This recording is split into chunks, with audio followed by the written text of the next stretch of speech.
Hello friends, Radhe Radhe. आप सब लोग कैसे हैं? आज हम शुरू करेंगे दशम स्कंद में यमला अर्जुन उद्धार। आपसे फिर विनती है, अगर आपको मेरा भागवत जी पढ़ना अच्छा लग रहा है प्लीज़ चैनल को सब्सक्राइब करिए, वीडियो को लाइक करिए। और हाँ, कल हम 1 बजे लाइव आएंगे, तो आपके जो भी कुछ क्वेश्चन हो आप मुझसे पूछ सकते हैं। 1 से 1:30 तक हम लाइव रहेंगे। धन्यवाद। राधे राधे। फ्रेंड्स, हम ट्यूसडे को अलीगढ़ के टीकाराम मंदिर दर्शन करने गए थे, तो मैंने वहाँ का ब्लॉग बनाया है, आप उसे भी देखिएगा। जैसा प्यार आप भागवत जी को प्रेम कर रहे हैं ऐसे उस ब्लॉग को करिएगा। मैं डिवोशनल चैनल पर डिवोशनल ब्लॉग ही डालूंगी, और या फिर अपने बच्चों के डांस का ब्लॉग डालूंगी। धन्यवाद। यमला अर्जुन उद्धार। मेरा चेहरा दिख रहा है। यमला अर्जुन उद्धार। 9वें अध्याय में बंधन लीला है, 10वें अध्याय में मोक्ष लीला। यमला अर्जुन मोक्ष कथा है। लाला मूसल को खींचता हुआ उन 2 यमला अर्जुन वृक्षों के बीच आगे बढ़ा। मूसल 2 वृक्षों के बीच में टेढ़ा हो गया। लाला ने डोर को इतनी जोर से खींचा कि मूसल ने उन दोनों वृक्षों को उखाड़कर गिरा दिया। यमला अर्जुन वृक्ष गिरते ही 2 तेजस्वी पुरुष प्रकट हुए। वे पुरुष पूर्व जन्मों में राजा कुबेर के पुत्र थे, नल कुबेर और मणिग्रीव। इन 2 लक्ष्मी नंदन यक्षों को नारद जी के शाप के कारण वृक्षों का अवतार लेना पड़ा था। परीक्षित ने पूछा, नारद जी ने उनको शाप क्यों दिया था? सुखदेव जी वर्णन करने लगे। राजन सुनिए, नारद जी ने क्रोधवश नहीं, कृपा पूर्वक उन्हें शाप दिया था। नल कुबेर और मणिग्रीव कुबेर के पुत्र थे। पिता की अपार संपत्ति उन्हें मिल गई। संपत्ति का अतिरेक अच्छा नहीं है। संपत्ति का अतिरेक धूत, जुआ, व्यभिचार, मांस, मदिरा आदि दुर्गुणों का जन्मदाता है। संपत्ति का अतिरेक होने पर लोग तामस आहार, मदिरापान, व्यभिचार आदि दुर्गुणों में फंस जाते हैं। पति पत्नी का संबंध केवल काम सुख के लिए नहीं, धर्म आचरण के लिए है। सुशीला पत्नी अपने पति को पापाचार करने से रोकती है। ये दोनों कुबेर पुत्र धन के मद में सुध-बुध खो बैठे। मदिरा पान करके गंगा किनारे आए और गंगा के पवित्र जल में युवतियों स्त्रियों के साथ नग्न अवस्था में जल क्रीड़ा करने लगे। विलासी तो तीर्थ की मर्यादा का भी पालन नहीं करता। महाप्रभु ने बड़े दुख से कहा है, जब से विलासी लोग तीर्थ में बसने लगे हैं तब से देवगण तीर्थ में से विदा हो गए हैं। अब देवऋषि नारद जी वहां से जा रहे थे तो उनको ऐसा दृश्य देखकर दुख हुआ। नारद जी को देखकर भी उन्होंने अपने शरीर को नहीं ढका। नारद जी ने सोचा, इतना सुंदर शरीर मिला है फिर भी ये उसका दुरुपयोग ही कर रहे हैं। यह शरीर भगवान का है, भगवान ही की सेवा करने के लिए जीव को दिया गया है। नारद जी कहते हैं, इस शरीर की अंत में क्या दशा होगी? या तो इसे पशु पक्षी खा जाएंगे या फिर खाक का ढेर बन जाएगा।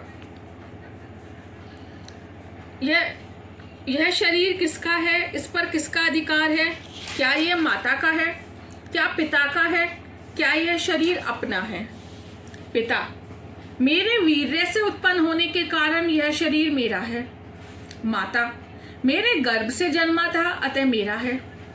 पत्नी, इस शरीर को अपना बनाने के लिए ही तो अपने माता पिता को छोड़कर यहाँ आई हूँ। इसके साथ मेरा विवाह हुआ है, वह मेरा अर्धांग बना है अतः शरीर मेरा है। अग्नि, यदि इस शरीर पर माता पिता पत्नी का अधिकार है तो प्राण निर्गमन के पश्चात वह इसे अपने ही पास रखने के बदले बाहर क्यों निकाल देते हैं? इस शरीर पर मेरा ही अधिकार होने के कारण तो इसे शमशान में लाकर मुझे सौंप दिया जाता है। कुत्ता अग्नि संस्कार ना किए जाने पर यह शरीर हमें खाने को मिल जाता है, अतः उस पर हमारा भी तो अधिकार है। इस प्रकार इस शरीर पर हर कोई अपना अधिकार जमाता है। कुछ समझ में नहीं आता कि इस पर अधिकार है किसका। प्रभु कहते हैं, यह शरीर किसी का भी नहीं है, मैंने जीव को दिया है। यह शरीर मेरा है क्योंकि मैंने कृपा करके दिया है। यह मानव शरीर आपने अत्यंत कृपा करके संसार के मानवों को दिया है। जो मनुष्य इसे प्राप्त करने के बाद अपनी इंद्रियों को नियंत्रण में नहीं रखता है तथा आपके चरणों की शरण नहीं लेता है, उसका जीवन अत्यंत शोचनीय है। वह स्वयं अपने आप को धोखा दे रहा है। यह शरीर सांसारिक सुख उपभोग के लिए नहीं दिया गया है। 100 रुपए का नोट यदि फट भी गया और तेल के दाग वाला हो गया हो, किंतु उसका नंबर ठीक हो तो कोई उसे फेंक नहीं देता। इसी प्रकार यह शरीर मैला होने पर भी उसका नंबर तो ठीक ही रहता है। इसी शरीर से तो भगवान का जाप किया जाता है। भगवान के जाप का आनंद मात्र मनुष्य को ही मिल सकता है। कुत्ता बिल्ली भजन नहीं कर सकते। पशुओं को अपने ही शरीर का, अपने ही स्वरूप का जो भान नहीं है, तो भगवान के स्वरूप की जानकारी वे कैसे पा सकते हैं। केवल मनुष्य ही भगवान के स्वरूप को जान सकता है। इस अनित्य शरीर से भी नित्य परमेश्वर को प्राप्त किया जा सकता है। यह शरीर परमात्मा के कार्य के लिए है, प्रभु की कृपा से ही मिला है। मद में अंधे लोग इस बात को क्या जानते ही नहीं है या भूल जाते हैं। उन कुबेर पुत्रों की हीन दशा देखकर नारद जी को दया आई। उनको सन्मार्ग पर ले जाने के लिए उन्होंने शाप दिया। इस शरीर का उपयोग मात्र भोग विलास के लिए करने वाला व्यक्ति अगले जन्म में वृक्ष बनता है। भोग ऐसे तो ना किया जाए कि शरीर रोगी हो जाए। भोग इंद्रियों को रोगी बनाने के लिए नहीं, उनको प्रसन्न करने के लिए है। समय और संपत्ति का उपयोग मात्र भोग विलास में करने वाला व्यक्ति अगले अवतार में वृक्ष बनता है। पापी को वृक्ष का जन्म मिलता है। वृक्ष जड़ नहीं है, यह तो पाप योनि है। वृक्ष को 6 ऋतुओं की भांति भांति के प्रहार सहने पड़ते हैं। नारद जी ने शाप दिया, ये दोनों यक्ष संपत्ति के कारण मदांध स्त्री भोगी विलासी हो गए हैं, सो स्थावरपन प्राप्त करने योग्य हैं, तो ऐसे भोगियों को वृक्ष का जन्म मिले। शाप सुनते ही नलकुबेर और मणिग्रीव पछताने लगे। वे नारद जी की शरण में आए। क्षमा करो मुनिवर, क्षमा करो। नारद जी ने कृपा करके उन दोनों को गोकुल में वृक्ष अवतार दिया। नंद बाबा के आंगन में तुम दोनों का जन्म होगा और कन्हैया का चरण स्पर्श तुम्हारा उद्धार करेगा। वह शाप था या आशीर्वाद? उद्धव जैसे साधु जन तो वृंदावन में वृक्ष के रूप में जन्म लेना चाहते हैं।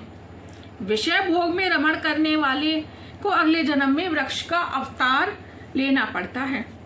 नारद जी ने शाप तो दिया, किंतु संतों का क्रोध, संतों का शाप भी हमेशा आशीर्वाद सा है। कृष्ण का